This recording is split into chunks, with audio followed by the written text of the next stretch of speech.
Vous écoutez De l'E6 Plus Cool, et voici, format court Monster of the Week, The Spooky.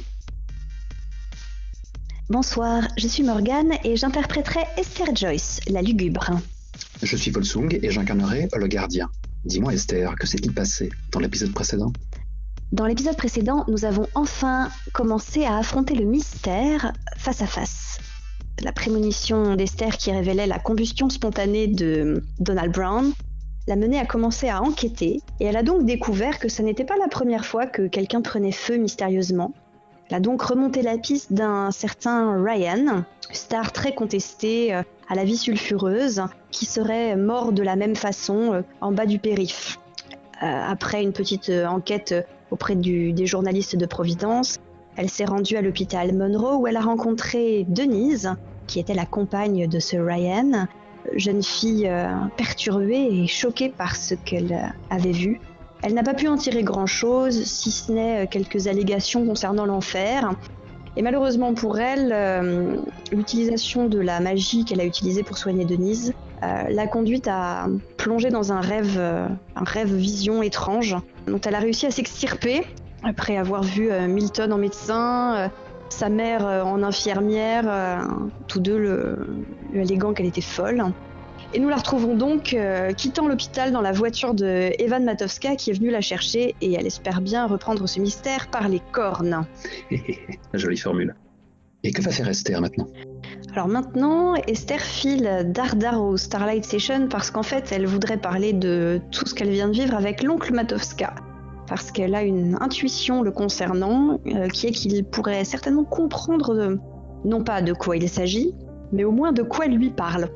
Pourquoi donc espères-tu que Matowska l'Ancien puisse être utile dans ce mystère ? N'est-il pas féru de musique, assez loin de ses racines Navajo ? Je sais pas, je dirais que c'est mon instinct de chasseuse qui parle. Je pense que en ce qui concerne les rêves symboliques et toutes ces choses-là, que ça soit la période disco, la période hippie ou les Navajo, il y aura quelque chose peut-être à y apporter. D'accord. Donc fondu en noir, le pick-up bleu de Matowska Junior passe devant la porte. Un playboy est à son volant, le bras négligemment passé à travers la fenêtre. Manquerait plus qu'il ait des Ray-Ban. Et il a des Ray-Ban. Oh là là, placement de produit. Je fais ce que je peux. Bon, je vais faire abstraction de cette classe incontestée et incontestable pour simplement sauter par-dessus la portière en fait. Et, ah ouais, mais un pick-up c'est pas une décapotable. Oh là là, ça casse mon groove. Bref, j'ouvre cette porte, je m'assois sur le siège avant et je la referme. Voilà, je pense que les belles lumières de l'automne des épisodes précédents ont laissé place à un ciel plutôt lourd et gris. Que de mauvais présages. Bad Moon Rising. Il dépose un chasse-baiser sur tes lèvres et ajoute « Vous êtes très en beauté, mademoiselle ». Ça m'arrache un sourire, ce qui n'était pas gagné après les derniers événements. Où est-ce que je vous dépose ? Auriez-vous la gentillesse de me déposer dans cet endroit absolument exquis qu'on appelle le Starlight Station ? Mais qu'est-ce donc que cela ? C'est la première fois que j'en entends parler, dit-il en démarrant. C'est un endroit incroyable, et blablabla, musique, tout ça. Ce gérant est aussi séduisant que vous le dites ? Je pense que toutes les femmes se damneraient pour lui. Mais que voulez-vous, il est inaccessible. Ah, à mon avis, elle ne vous mérite pas. Si je m'écoutais, je continuerais à rouler vers l'horizon. Je vous arracherais à lui. Nous ferons ça. C'est vrai ? Eh bien, pourquoi pas ? Un week-end ? Je me demandais à quel moment tu voulais arrêter de jouer. C'est lui qui dit cette phrase, hein, pas moi. Ah, bien. Tu as toujours été mystérieuse, Esther. Et tu l'étais aussi au téléphone. Et qu'est-ce que tu nous caches, là ? Qu'est-ce que tu nous prépares ? C'est toujours lui qui parle, hein, pas moi. Si ça ne t'ennuie pas, je répondrai à ta question lorsque nous serons tous les trois. C'est un rapport avec l'hôpital ? Une mauvaise nouvelle ? Oui, si on veut. Ce sont plusieurs mauvaises nouvelles. Ok. Eh bien, tu ne pourras pas être mieux entouré pour les affronter. C'est bien pour ça que je vous ai choisi, dis-je en lui faisant un clin d'œil. Il se contente de sourire, même si peut-être, à nouveau, il est rattrapé par les pensées de la conversation de la veille, qui s'est terminée de forte charmante façon, il est vrai, mais ce n'est pas pour autant qu'il a eu toutes les réponses et les certitudes qu'il espérait. Tu étais très cryptique, peut-être même inquiétante la veille. Je crains que ce soit une habitude chez moi. Et puis lui, il a toujours eu un côté un peu naïf, a toujours cherché le bon et peut-être ne pas trop se poser de questions. La suite nous le dira. Un instant plus tard, le Starlight Station.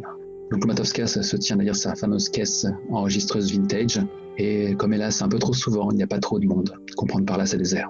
Il faut voir le bon côté des choses, ça nous sera utile pour cette fois. Les poings sur les hanches, l'oncle Matowska déclare « Quel bon vent vous amène ?» Je me passe la langue sur les lèvres. Un rêve. Ah, c'est original. Ah non, je passe, alors qu'il lance un regard interrogateur à son neveu. Enfin, je lance un regard en fait vers l'arrière-boutique que l'on devine derrière un rideau de perles. Peut-être avec un café. Oh, je vois. La formule de luxe, donc. Il rabat les rideaux fermés, passe un tour de clé et vous précède derrière ce rideau mystérieux. D'un geste de la main un peu rêveur, j'effleure le porte-clés de la caisse enregistreuse avec les grilleries Navarro accrochées dessus. Puis je les accompagne dans l'arrière-boutique où il y a des piles de cartons, de vinyles, de caisses et puis du bordel de machines à café, de tasses, d'enquiladas du midi, etc., etc. Je me demandais à quoi ressemblait l'arrière-boutique, si c'était un peu le cœur du Starlight Session, mais en fait au contraire, ça ressemble plutôt à des coulisses moins bien entretenues. C'est exactement ça. Ouais, mes rêves s'effondrent. Je pense que du coup, alors que Evan te passe une main sur l'épaule et te gratifie d'un regard profond et comme une énième marque de soutien, il y a l'oncle Matowska qui s'empresse de passer, comme qui dirait un coup de balai, et de ranger le bordel abominable que c'est la boutique. Il doit malmener la poubelle pour tasser les ordures qu'il engrange à l'intérieur. Navré. J'attrape un tabouret, ou une chaise plutôt. Je m'y assois en cow-boy, tu sais, les bras appuyés sur le dossier. Et tandis qu'il s'agite, je commence en fait à raconter ce qui s'est passé à l'hôpital. Il doit y avoir un mouvement de caméra circulaire comme ça où on voit juste Esther qui parle et où l'agitation finit par laisser place à un grand silence où plus personne ne bouge. C'est-à-dire boutique, c'est un petit peu leur fief où ils ont tendance à laisser tomber les apparences, à être un peu trop à l'aise. Donc il y a peut-être Evan qui s'est vautré sur un canapé usé, qui a jeté un œil à un divers revues qui traînaient, des gris-gris entassés là, comme s'il découvrait chaque fois les nouvelles choses que l'oncle Matowska ramenait d'on ne sait où, avec sa petite collectionnite d'objets hétéroclites. Il tombe sur un paquet de clopes écrasées, il fait la moue et une hésitation avant de le balancer à son oncle qui le réceptionne de la main avec adresse. Et je pense que, alors que tu décris les mésaventures de cette Denise, les visions qu'elle a eues et le caractère un peu surnaturel et grave de la situation, petit à petit leur aisance disparaît pour laisser place à une certaine préoccupation. Et au final, ce sont des écoliers studieux que tu as devant toi, même si Matowska a quand même posé les rangers sur une table basse. À la fin de mon récit, j'ai un mouvement de tête vers le pendentif que porte l'oncle, sur lequel la caméra ne s'était jamais véritablement attardée. C'est tout simplement probablement une tête de loup sculptée assez grossièrement à la lame du couteau. T'as peut-être même une scène où on voit Matowska dans un rocking chair sur une terrasse de ferme américaine en train de fumer d'une main et de tailler son morceau de bois de l'autre, quoi. Ok, il est beaucoup plus jeune naturellement. Mais je pense que dès l'instant où tu lui donnes ce flashback, il y a des ailes de feu qui lui apparaissent comme si subitement il se sentait investi d'un background. Oh mon Dieu, je suis bien plus qu'un vieux beau amateur de musique. Mes lèvres s'étirent dans un sourire de côté. Le loup, c'est bien l'animal de tous les gardiens, n'est-ce pas? Et des grands voyageurs. Donc j'imagine que c'est une croyance Navarro auquel tu fais... Mes cours d'histoire des religions ont ce petit avantage de pouvoir glisser ce type de référence. C'est la classe. Il gratifie son neveu d'un petit sourire en coin. Et cultivé avec ça. Prends-en de la graine. Tu as tendance à oublier d'où tu viens. Je pense que... moche. Je pense que Evan croise les bras, il le prend pas au sérieux. C'est une petite pique gratuite. Il fonce le nez. Il est mignon quand il fait ça.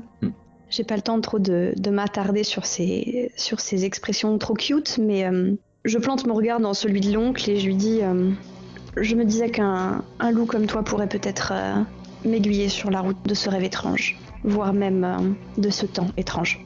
Ok, avant d'aller plus loin, le gardien que je suis va te poser de plus amples questions.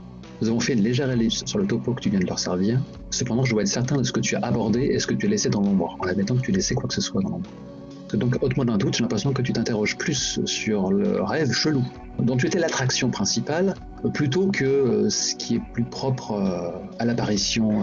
Alors, il est évident que le rêve tout frais est extrêmement bouleversant. Je vais partir du principe que mes propres états d'âme attendront 2 minutes et qu'il faut d'abord s'occuper de la menace qui pèse sur Donald Brown, qui est plus urgente. Du coup... On a vu ce qui était traité à l'écran, mais aucun doute là-dessus.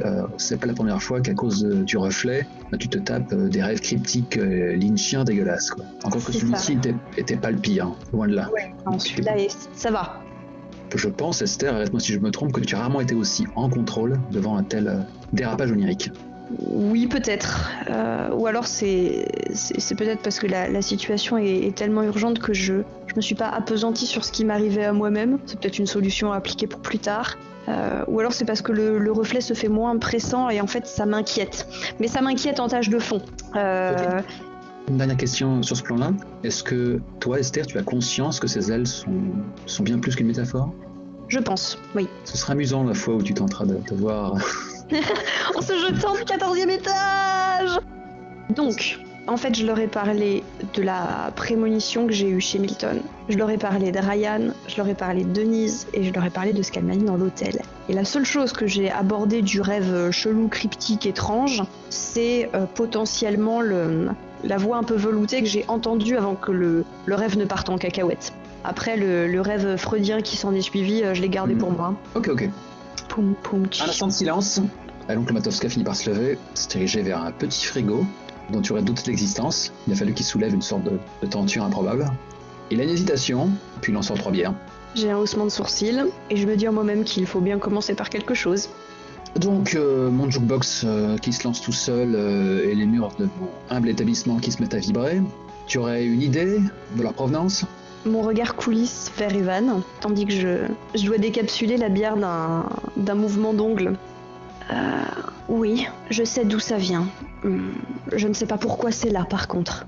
J'avale une gorgée de bière en faisant la moue. Je pense qu'elle est beaucoup plus amère que ce dont j'ai jamais eu l'habitude, si tant est que j'ai jamais eu l'habitude de boire une bière. J'ai une sorte de présence obscure qui me suit, et elle n'est pas conciliante. Avant qu'il aille plus loin, je lève la main. Inutile de me demander pourquoi ou d'où elle vient. J'ai cherché un peu, mais je ne sais pas. Un bon instant de silence. Le regard d'Evan glisse entre vous deux, pour le coup vraiment préoccupé. C'est alors que l'oncle Matovska ôte ses verres fumés. Et on découvre son regard pour la première fois. Un regard peut-être plus fatigué qu'on aurait pu l'imaginer. Pour le coup, peut-être qu'il fait plus son âge à cet instant. Ouais, les loups parcourent de grandes distances, n'est-ce pas? Il a un petit sourire triste. Pas de question, je respecte. Il s'avachit un peu plus sur son siège. Chaque chose en son temps. On est d'accord que l'homme dont tu dois sauver la couenne et le fumier que nous avons eu le plaisir de rencontrer hier soir. Oui. Il a un petit soupir. Nous devons faire le bien le temps de notre existence. J'espère qu'il nous en sera redevable. Je ne parierai pas là-dessus, mais ça n'a pas d'importance. Il est vrai. Juste pour qu'on s'y retrouve sur le plan méta, tu vas demander donc à l'oncle Matovska, qui devient, dès l'instant où nous l'avons décidé, un hunter, de te filer un petit coup de pouce pour ce qui est de voyager dans le souvenir horrifique de Denise, ou du moins de te rendre sur les lieux. Oui, ou le lieu de l'accident. J'aimerais éventuellement voir ce qu'elle a vu, même de l'extérieur, tu vois. Mais entre les informations un peu dégoûtues de la journaliste et son discours à elle, qui certes m'oriente, mais est quand même teinté d'un symbolisme un peu trop présent, il faut que j'arrive à trouver un juste milieu. L'oncle s'étire et se lève d'un bond. Eh bien, nous avons un petit peu de route, alors. J'ai un petit air surpris, ok. Une préférence pour le repas? On prendra à emporter, bien sûr. Pas trop lourd. Je vous laisse décider entre vous deux. Je vais préparer un petit peu de matériel. Il passe une porte et monte vraisemblablement à l'étage. Evan doit être un peu perdu du coup, parce que si moi, mon intuition m'a fait deviner certaines choses, lui il doit être complètement largué. Bien sûr qu'il est largué, le pauvre Evan. C'est un garçon moderne, un innocent. Il se passe la main derrière la nuque, comme un peu trop souvent. Quand il est largué, il finit par se lever, te tend la main. Je lui prends les doigts. Je ravise le col de sa chemise à carreaux ouverte sur son t-shirt. Vive les années 90. T'es sûr que tu l'as armé? Exactement. Je savais que ton oncle comprendrait de quoi je parle. Je me doutais qu'il avait déjà vu ce genre de choses avant. J'espère que tu ne m'en veux pas trop. Il lâche effectivement ce rire que je viens de singer. Pourquoi je t'en voudrais? Je risque de mettre un sacré bazar dans ta vie, tu sais. Il plisse les yeux. L'oncle était toujours féru d'histoires à coucher dehors. Je veux dire, il y a une époque où il était roadie pour le groupe Blackfire, groupe Navarro d'ailleurs, où il racontait ses soirées de beuverie improbables. Il parlait aussi de son père qui s'occupait des communications chiffrées pendant la Seconde Guerre, tu vois, et des trucs plus tordus au sujet des héros jumeaux, les tueurs de monstres, les filles du soleil propres à nos origines. C'est l'oncle Taoma, quoi. Je veux dire, et oui, il a lâché son prénom. D'ailleurs, il doit voir dans mes yeux que j'ai tilté. Oups, spoilers. Navré. Oh, tu l'auras appris tôt ou tard. Hein. Tu fais partie de la famille maintenant. Ça restera entre nous, promis. Ouais, non, au final, je devrais pas être surpris. Je lui passe la main sur la joue, effleurant sa barbe que je crois il fait ce qu'il peut pour garder à peu près rasée. Evan, sérieusement, est-ce que ça va? Son regard est perdu entre le rideau de perles et Furette dans cette boutique, siège de tant de souvenirs. Aucun doute que cette prunelle s'attarde sur un vinyle tant aimé. Il n'y a que ça dans cette échoppe. Je te l'ai dit hier, je le pense toujours. Ses mains viennent reposer sur ta taille. Tant que tu continueras à me regarder avec ces yeux-là, je te suivrai jusqu'au bout du monde. Je dépose un baiser sur sa lèvre inférieure. Tu ne crois pas si bien dire. Je crois que c'est là que nous allons, Taoma et moi, un peu plus loin que l'horizon. Il lâche à nouveau un petit rire, mais dès l'instant où tu l'as trop mis dans l'appétit, il s'empare de ta bouche pour t'embrasser avec plus de fougue. Je pense que quand l'oncle descend, il nous trouve en train de faire un concours. Oui, il s'est raclé à la gorge. C'est bon, vous avez opté pour le menu japonais? Il y a un fou rire gêné qui nous traverse tous les trois. Bon allez, au travail. Il a une vieille besace en cuir couverte de vieux stickers, quoi. Il y a même des pins. Oh la vache, des pins, s'il te plaît. Avec le fameux smiley jaune souriant du comédien. Évidemment. Cut, vous êtes tous les trois à nouveau dans le pick-up bleu. Non mais sérieusement, vous avez opté pour quoi au niveau cuisine? Je me suis mis à l'arrière, donc on voit ma tête entre les deux sièges avant qu'occupent les garçons. J'aurais pas été contre un Tex-Mex. Je crois que tu voulais pas bouffer trop lourd. Le guacamole, c'est bon. Ok. Bien, dans ce cas, j'ajuste ce plan-là et je rajoute des burritos un peu partout. Naturellement, Esther, tu as vaguement l'adresse où a eu lieu le carambolage mortel où Ryan Barnes vous a quitté. Trop tôt, ce cher homme. J'ai probablement profité de la route pour recouper encore quelques informations sur le smartphone entre les différents articles, jusqu'à limiter à peu près une sortie du périph', quoi. Ok. On entend une porte qui se claque, Evan se dresse dessous de sa hauteur. Il termine son burrito d'une bouchée et suce ses doigts. Il avise les lieux du drame. Il doit rester peut-être quelques traces. Il y a probablement une barrière temporaire là où la voiture a heurté la rambarde pour basculer. Mais je pense que vous êtes garé en contrebas en fait, non? Une quoi? Ah oui, on va se garer en contrebas, oui, bien sûr. Ok. Donc je pense que l'épave a disparu, mais qu'il doit rester les traces de la combustion, un petit peu comme un tatouage posthume. Exactement. Oh, ça rime. Je m'approche du gravier et de la broussaille brûlée. Je passe un doigt dans les cendres et je me redresse en frottant mes doigts l'un contre l'autre. Je pense que c'est là. Taoma Matowska est derrière toi. Je n'ai pas osé amener le bâton de pluie, ni le calumet. Mais si tu bois ça peut t'aider. Et de toi à moi, Esther, il n'est qu'un PNJ. En d'autres circonstances, un expert, un de tes égals, un de tes camarades joueurs pourrait peut-être faire un jet. C'est en ce moment-là qu'un jet d'épauler quelqu'un serait très utile, mais il n'est qu'un PNJ, donc la flasque qu'il te donne, que tu la boives ou pas, ne changera pas grand-chose. Mais dans l'intérêt de la fiction... C'est pour le style. Bien sûr. Et Dieu sait que Matowska est designé pour le style. Je ne sais pas si tu vas toujours penser ça alors qu'il te tend cette gourde rouge écarlate en plastique. Je ne sais pas. En tout cas, ça a une odeur atroce. Au moment où je débouche, j'ai un mouvement de recul. Oh la vache. On a l'impression qu'un poisson est mort là-dedans depuis 3 siècles. C'est bien possible. Il faut ce qu'il faut. Je lui lance un regard dubitatif, plus trop sûr d'avoir envie de boire ce truc. Allez. Ça t'aidera à voyager. Il te fait un petit clin d'œil et déclare « Suis les coyotes ». Ok. Non, je déconne. J'avale une... Je m'étouffe à moitié. Bon, bref. Pendant ce temps, Evan a fait les 100 pas, les mains dans le dos, observant l'entre-manège. Cet homme se tient devant le rivage surnaturel et il hésite encore à y tremper les pieds. Je lui lance un regard sans mot dire et j'avale une longue gorgée de ce truc atroce qui a un peu un goût de Gnocchman quand même. Tu es en train de faire appel à la magie, Esther. Exactement. Fais-moi ton jet de weird. Allez. Te rate pas, j'aurai l'air bête. Oh, peut-être griller un point de chance parce que sinon moi aussi je vais avoir l'air bête. J'ai fait 10. Choisis ton effet, même s'il est évident. C'est observer un autre temps ou un autre lieu. Tu entends les bruits de pas derrière toi et ton reflet te dépasse. Tu as fait ça pour flatter ton ego? Tu te doutes bien que tu n'as pas besoin de cette bouillie pour faire ce que tu désires. C'est toi le coyote? Je lui lance avec un air excédé. Elle te fait une révérence, avec une certaine grâce, et ajoute « Tu disparais pas comme ami coupé ?» Je fourre les mains dans les poches de mon blouson noir. Allez, allons-y. Ryan nous attend. J'ouvre la voie. Elle fait quelques pas, elle s'attarde sur une flaque. Elle en fait le tour, puis finit par s'agenouiller, touche sa surface, elle plisse les yeux en te souriant d'un air mauvais, puis plonge à l'intérieur. Ah, sérieusement. Je regarde la flaque. Derrière toi, les deux Matovska sont figés. À tout à l'heure, les garçons. Et je saute dans la flaque après elle. Si les terres s'inversent, tu dois t'agripper au macadam pour ne pas chuter, pour te hisser dans cette nouvelle réalité. Cette fois, il fait nuit, mais les nuages défilent comme en accéléré. Et la lune est bien trop grande et vous baigne de ses lueurs. Ton reflet fait les 100 pas, se frottant les mains.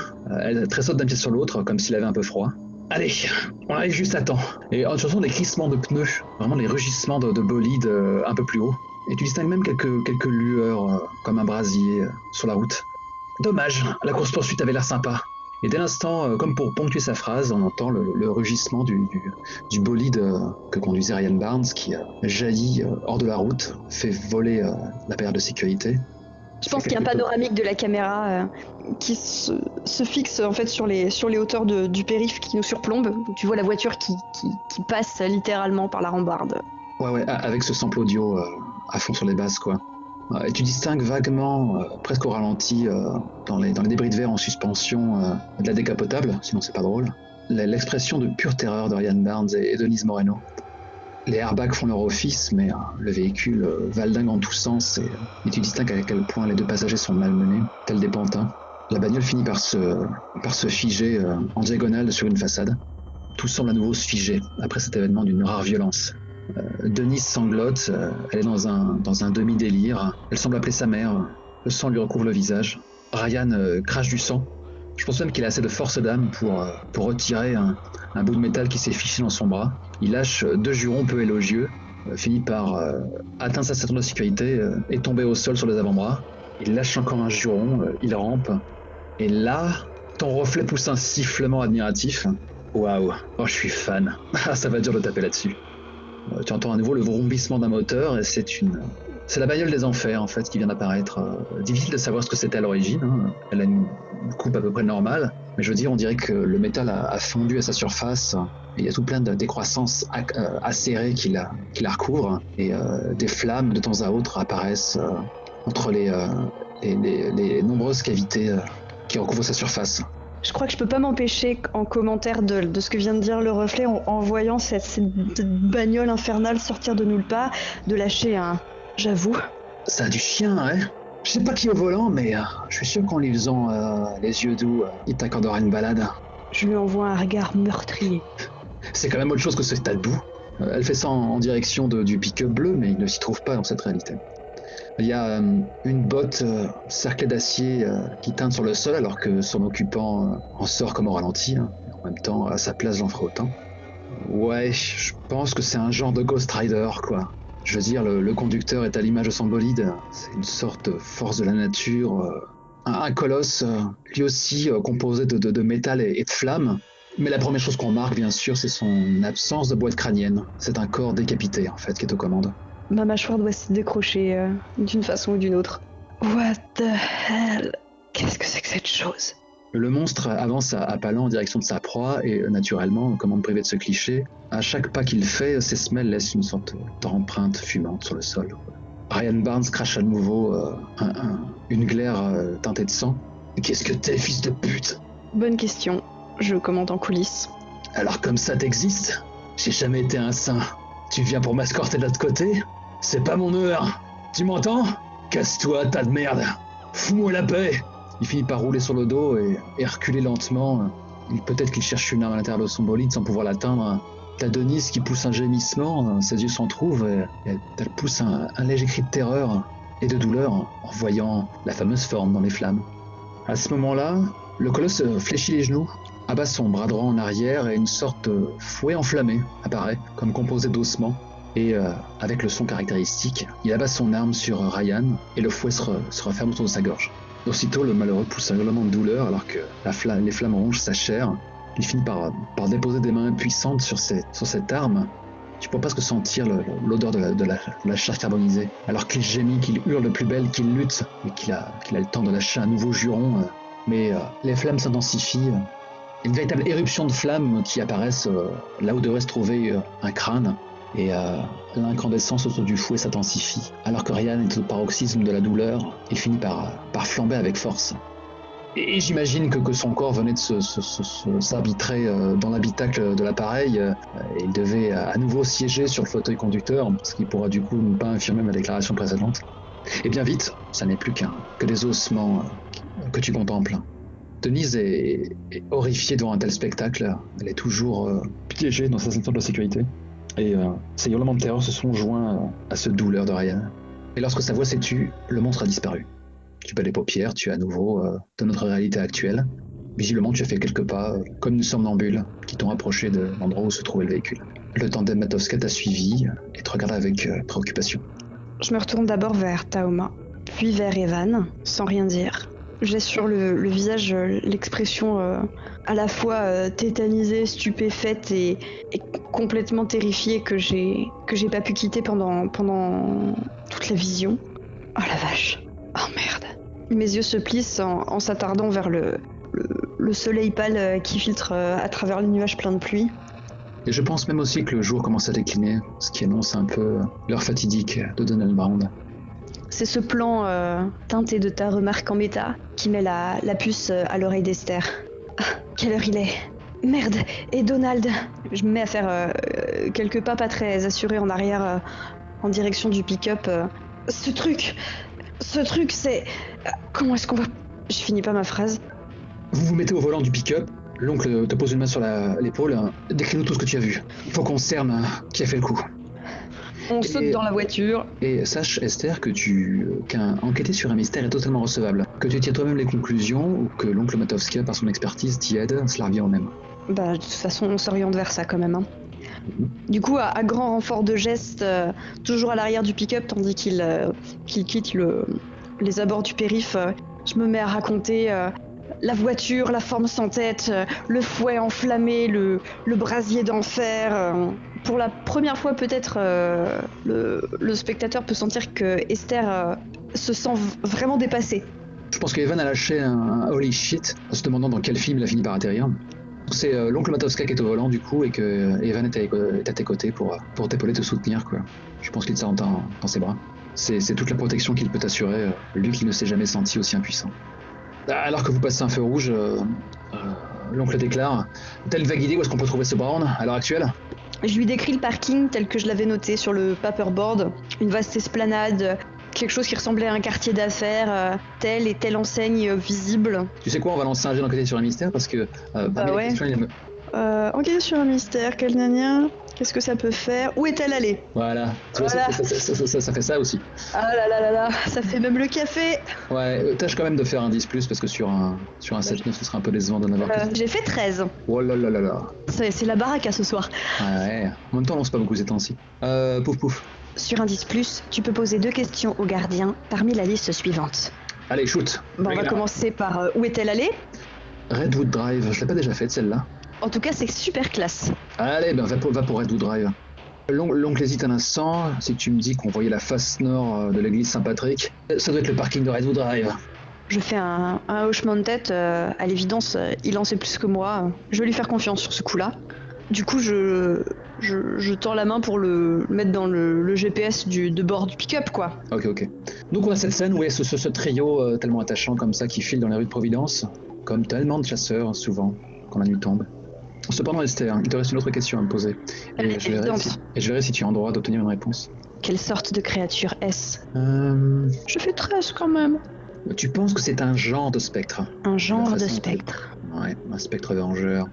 D'accord. Alors il faut trouver ses ossements, les recouvrir de sel et les brûler. Ah ouais, ça me paraît être un truc assez adapté. N'hésite pas effectivement à taper dans Supernatural, hein, c'est une des premières inspirations de ce genre de saga. Sans même scier de sa conduite sportive, l'oncle Matowska continue de poser des questions avec toujours Evan qui hélas, ne peut que compter les points pour l'instant. Demoiselle, dis-nous tout ce qui se passe par l'esprit, tout ce qui puisse apporter une information qu'on puisse tâcher de cerner à quoi on a affaire, ce pourquoi il traque les fumiers en série, tout ce qui peut nous aider, histoire qu'on déduise comment le tuer, comment le stopper. Et je me doute bien que si tu réussis à atteindre cet âge et être toujours en vie, t'as bien dû avoir un prof. Il y a naturellement à ce moment-là Evan qui tique, qui voit très bien à qui tu pourrais penser. Et au moment où il tic, je pense que je suis en train d'ouvrir le clapet de mon téléphone et de le porter à mon oreille et de faire un petit mouvement de tête du genre oui, je sais. Et tandis que j'attends que Milton décroche, je réponds à l'oncle Matowska. Si c'est un spectre, c'est peut-être parce qu'il a été victime de personnes dans ce genre-là. Et que du coup maintenant, il les traque. Peut-être qu'il essaye de... Ou alors, à moins qu'il ait été une de ces personnes et qu'il cherche une espèce de rédemption violente. Comme ça, la seule chose que je vois, c'est trouver l'endroit où sa mort à lui a eu lieu et récupérer ses ossements, les recouvrir de sel, d'essence et brûler tout ça. Et pour Donald, comment est-ce qu'on peut le protéger d'un spectre ? À moins de l'enfermer dans une pièce couverte de glyphes pour pas qu'il puisse y rentrer.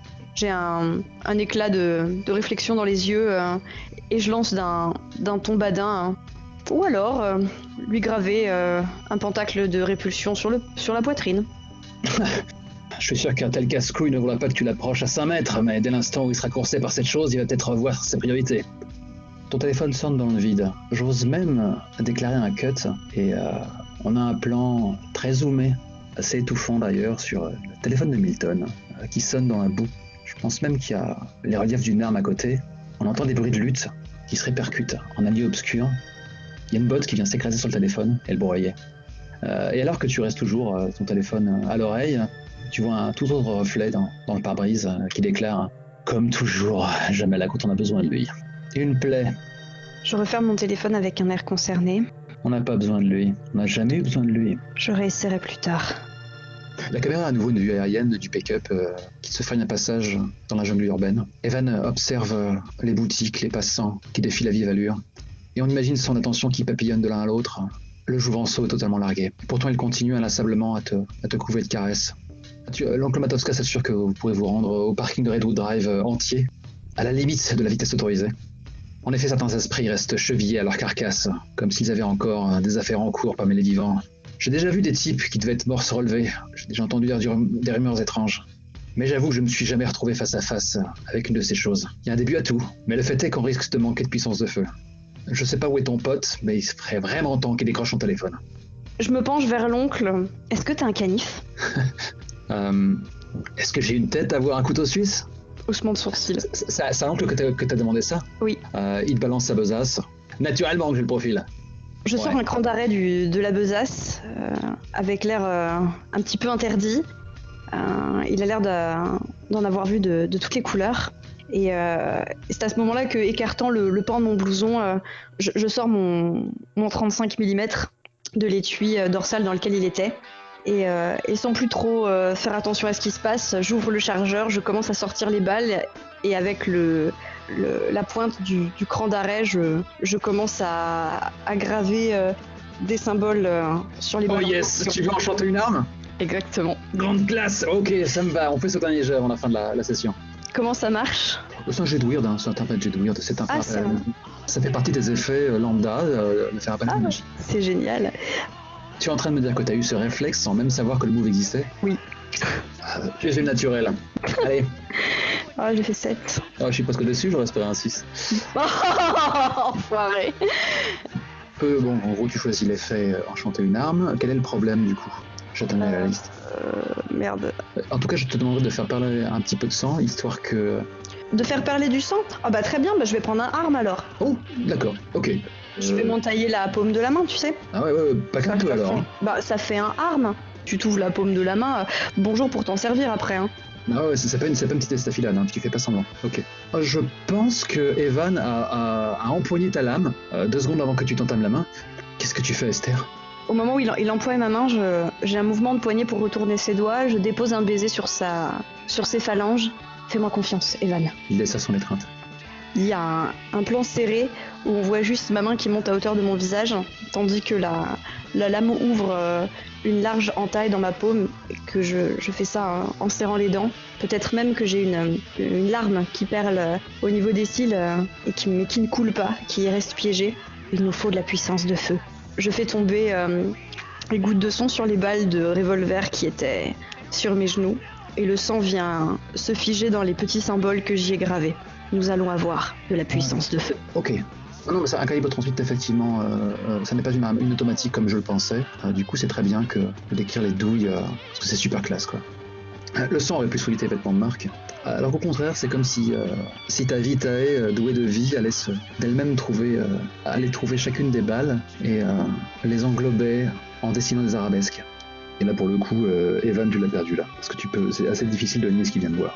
Je pense qu'on peut décrire le moment où, avec classe, une fois que tu as enchanté tes balles, tu vas peut-être les loger une à une dans le barillet, puis le faire tourner. Est-ce que tu t'es en larmes à ton amant? Oh, énorme. Je tends la crosse à Evan. Il prend une grande inspiration. The things I do for love. Dans ma tête, je peux m'empêcher de me dire j'en connais une qui va être contente.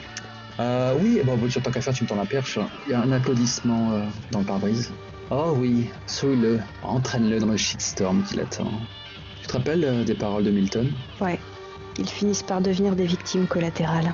Sauf s'ils font péter la tête des ennemis d'abord. La main d'Evan, le musicien, l'artiste, le passionné, le pacifiste peut-être, se referme sur la crosse. Il fait partie du club maintenant. Et il a fait disparaître l'arme dans une poche intérieure de sa veste. Il est dégluti. Donc le Tosca fait un dérapage presque gratuit devant le parking du Redwood Drive. I was there. Que va-t-il se passer à présent que ce trio d'infortunes se trouve sur le parking de l'enfer? Donald Brown sera-t-il finalement sauvé? Et Evan, qu'adviendra-t-il de son âme? Toutes les réponses à ces questions dans le prochain épisode de Monster of the Week. Au pire, ce sera sucré. Voilà, j'aime quand c'est sucré. Voilà. Tu es le héros de ta propre série, donc tel un Jack Slater, toi quand tu mets un coup de poing dans les vitres, elles explosent. Et donc quand je décapsule les bières du bout du doigt, ça marche. Voilà. Donc seuls les connaisseurs sentiront la référence à Last Action Hero. Oh là là là là. On va un jour vanter un film de Schwarzenegger. Bref. Il est bon ce film. Ouais, il est super intéressant. 2D6 plus Cool est une émission culturelle. Ah mais grave. Ce qui est toujours une référence à une émission de radio qui était plutôt douteuse et uniquement diffusée en région parisienne. Savoir d'où elle vient, en partie. Bon, reprends ta phrase parce que là, je pense que on entend là trop le vrombissement de mes billevesées. Oh, billevesées, pas mal. Charmant. Mot compte triple. Tu te serviras dans le râtelier d'armes de Milton, qu'il est mort le matin. Ou dans le coffre du pick-up. Spoiler, putain. Bon, maintenant tu peux constater que cette histoire de combustion spontanée qui était une fausse piste exprès pour dire oh mon dieu c'est Becca, c'est pas Becca. Non, c'est Ghost Rider. Voilà, mais je fais exprès parce que il y a une des auditrices que j'ai la chance de croiser certains samedis m'a dit oh putain c'est Becca, mais qu'est-ce qu'elle fait, qu'est-ce qu'elle est devenue? Moi je faisais une sorte de sourire à peine quand je Ce rire. oui. Oh dieu, Oscar. Voilà.